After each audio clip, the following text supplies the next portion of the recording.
Alors, dans la résolution du Rubik's Cube 4 par 4 par 4, on arrive régulièrement à la fin du cube avec ce qu'on appelle un problème de parité, c'est-à-dire quelques cubes qui sont mal placés alors que le reste du cube est terminé.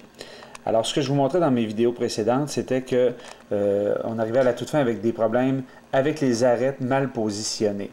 Ça dépend de la formule, de la méthode qu'on utilise pour le 3 par 3 par 3. Alors, si votre méthode est différente de la mienne, vous pouvez arriver à la toute fin avec un problème de parité sur les coins uniquement. Alors, les formules que je vais vous proposer vont servir à résoudre ce problème.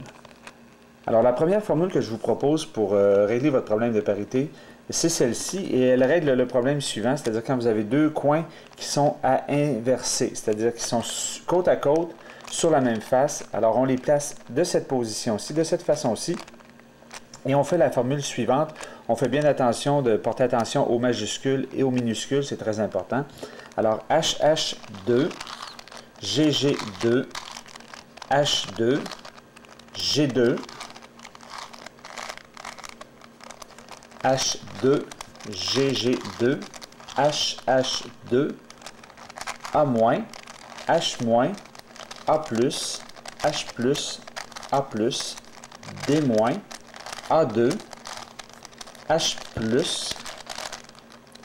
A+, H+, A-,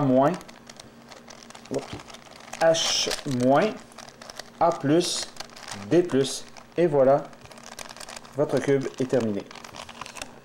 Alors, le deuxième problème de parité que vous pouvez rencontrer avec les coins, c'est lorsqu'ils sont opposés l'un à l'autre sur deux faces différentes. Donc, j'en ai un ici à l'avant et j'en ai un à l'arrière. Donc, quand ils sont opposés de cette façon-ci, alors vous les placez comme ceci. Un cube à l'avant, en bas à droite, et l'autre à l'arrière, en haut à gauche. Et vous faites la formule qui est à l'écran.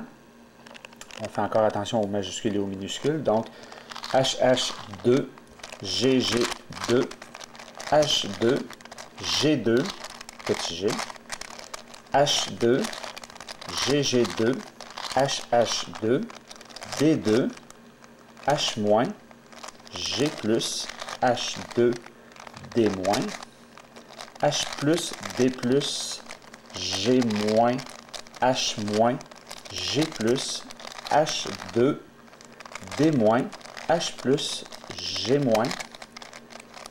H+, et D-. Et voilà, le cube est terminé.